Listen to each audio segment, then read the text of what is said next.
Bonjour à tous.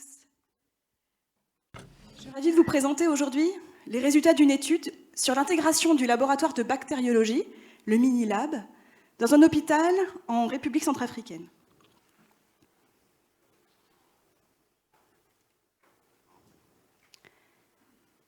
Ce laboratoire a été conçu pour faire face à deux problèmes de santé très importants. Tout d'abord, la résistance aux antibiotiques.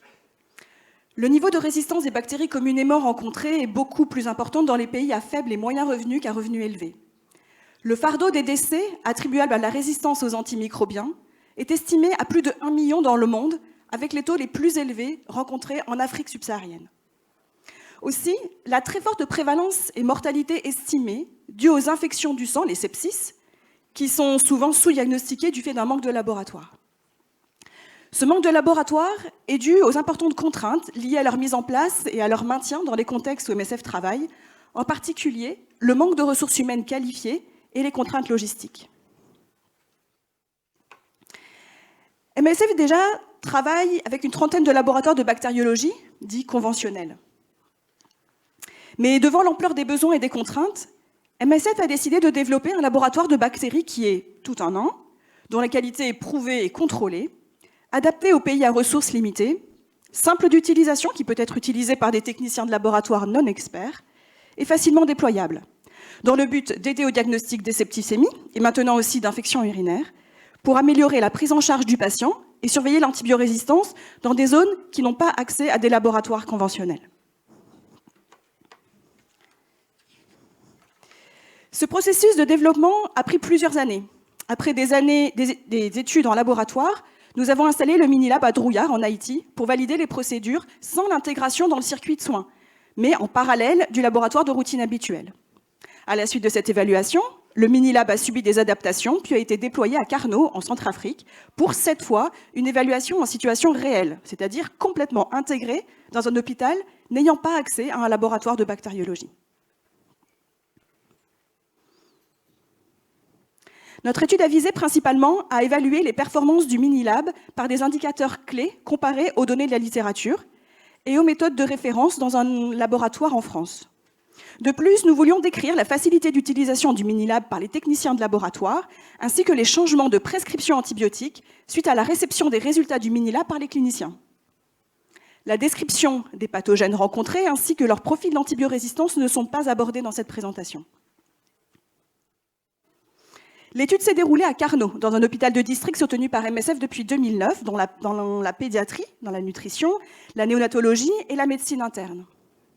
Les critères d'inclusion de la population d'études étaient d'être admis à l'hôpital dans des services soutenus par MSF, avec au moins une hémoculture reçue au Minilab à l'admission ou pendant l'hospitalisation, et avec consentement de participer.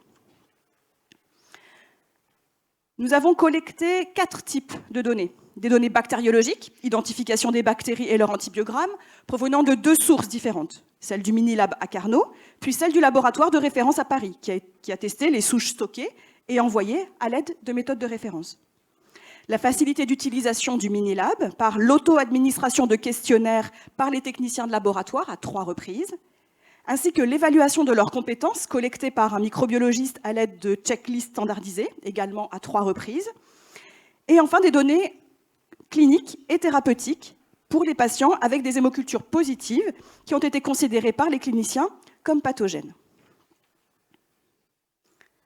La période d'inclusion a duré 5 mois, entre mi-septembre 2021 et mi-février 2022. Sur près de 2000 hospitalisations pendant cette période, 1040 patients ont eu au moins une hémoculture. Parmi eux, nous avons inclus 835 patients, ce qui représente 960 hémocultures principalement collectées en pédiatrie.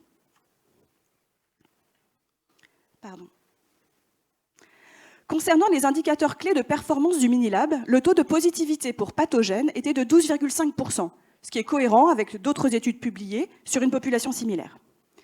Le taux de contamination au moment de la collecte de l'hémoculture était élevé sur la période d'étude, de 11% en octobre à 19% en janvier. C'est un défi connu au lancement de cette nouvelle activité qui est très exigeante en termes d'asepsie, de temps d'infirmier pour la formation et la pratique, et demande de l'expérience. Une infirmière qualité des soins fait aujourd'hui un gros travail pour améliorer la qualité des prélèvements sur Carnot. Le taux de contamination a baissé de 6% en mars à 10% en avril. L'objectif d'atteindre 3% est vraiment un idéal, mais n'est pas encore atteint sur des sites qui prélèvent pourtant depuis des années. Le délai moyen entre le prélèvement d'hémoculture et la positivité de la croissance était d'1 journée, ce qui est très bien et attendu dans une population majoritairement pédiatrique. Et la durée totale entre le prélèvement et le rendu du résultat au clinicien pour les hémocultures positives à pathogènes était en moyenne de 3 jours, ce qui est le minimum pour respecter les procédures standards et équivalent au délai minimum en laboratoire conventionnel. Voilà les 121 pathogènes isolés au Minilab parmi les patients inclus. Très majoritairement Salmonella nontyphi, suivi d'Escherichia coli et du pneumocoque, qui est un germe particulièrement difficile à faire pousser et qu'il est donc rassurant d'isoler au Minilab, de même que les hémophilus.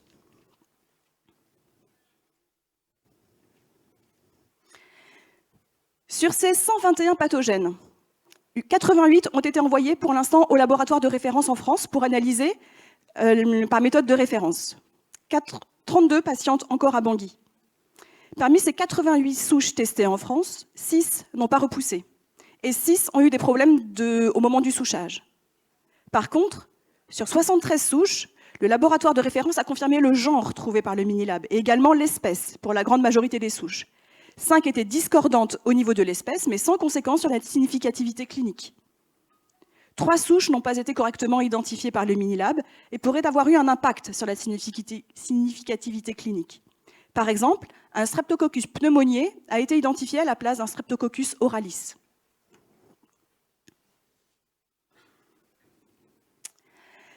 Concernant les antibiogrammes, on trouve une très bonne concordance pour la majorité des antibiotiques, ainsi que pour les mécanismes de résistance. Quelques discordances avec la méthode de référence ont été notées et sont en cours d'investigation. D'autres erreurs pourraient être liées à la variabilité intrinsèque de la méthode, comme toutes les méthodes antibiogrammes. Le panel pour l'antibiogramme des organismes exigeants a montré de bonnes concordances avec la référence, mais la taille d'échantillon est faible pour conclure. Le Minilab a été jugé facile d'utilisation d'une façon globale par les 2 techniciens de laboratoire dès la fin de la formation. Les plus grosses difficultés sont mentionnées au début sur l'utilisation des plaques d'identification et d'antibiogrammes. L'évaluation des compétences a aussi montré de très bons scores dès la fin de la formation, avec une progression positive après 3 mois d'expérience. Nous avons voulu savoir également comment les cliniciens prenaient en compte les résultats de l'hémoculture pour adapter l'antibiotique prescrit chez les patients avec une confirmation de sepsis, c'est-à-dire avec une hémoculture avec pathogène. Les résultats préliminaires montrent que sur 115 patients septiques, 80% ont reçu un antibiotique empirique avant le résultat de l'hémoculture. Pour un tiers d'entre eux, le traitement empirique était approprié au résultat de l'hémoculture. Le traitement a donc été poursuivi sans changement. Pour les 2 tiers restants, la majorité a eu un changement d'antibiotique en fonction du résultat de l'hémoculture. Ceux pour lesquels il n'y a pas eu de changement sont en partie décédés ou sortis avant la réception des résultats d'hémoculture. Parmi les 24 patients septiques qui n'ont pas eu d'antibiotique empirique, 18 patients ont débuté un antibiotique suite au résultat de l'hémoculture. Les 6 restants n'ont pas reçu d'antibiotique durant toute leur hospitalisation, principalement des cas de paludisme grave qui sont sortis avant les résultats de l'hémoculture. Au final, 57% des patients septiques ont bénéficié des résultats d'hémoculture pour un changement ou une initiation d'antibiotiques. Et 25% ont poursuivi leur antibiothérapie empirique confirmée par les résultats du laboratoire. En conclusion, le Minilab entièrement intégré dans un hôpital de district a montré de bonnes performances, en accord avec les standards et en comparaison aux méthodes de référence. Des investigations complémentaires sont nécessaires pour certains tests antibiotiques et certaines procédures sur l'identification devront être renforcées pour éviter les erreurs, même si elles sont très rares. Cette étude a confirmé à nouveau que les techniciens sans expérience préalable en microbiologie peuvent être compétents en quelques mois. Des résultats préliminaires ont montré que les résultats du Minilab ont été utilisés pour adapter la prescription des antibiotiques dans plus de la moitié des cas de sepsis, ce qui montre une bonne appropriation des résultats par les cliniciens aidés par le référent antibiotique. Des défis majeurs ont dû être relevés pendant l'étude grâce à un énorme travail de toute l'équipe et les efforts sont encore à maintenir. Tout d'abord concernant la collecte des échantillons pour réduire le taux de contamination et maintenir un niveau de formation optimal des infirmiers, mais aussi sur la prescription des hémocultures pour éviter les opportunités manquées. Le Minilab est prêt à être déployé sur d'autres hôpitaux et ainsi devenir un outil supplémentaire pour la réponse à l'antibiorésistance, en association avec les programmes de prévention et de contrôle des infections et de la bonne gestion des antibiotiques, pour améliorer la prise en charge des patients dans des zones où les laboratoires conventionnels sont difficilement déployables. Documenter l'antibiorésistance à un coût raisonnable est un véritable exploit et un progrès remarquable pour ces hôpitaux en zone reculée. Le Minilab, comme tous les autres laboratoires, devra continuer à être supervisé et évalué, voire amélioré, pour maintenir un niveau de qualité optimal et aider au mieux les cliniciens dans leur démarche diagnostique et thérapeutique. Je remercie toute l'équipe de Carnot et du Minilab qui a activement participé à cette étude et je vous remercie bien pour votre attention.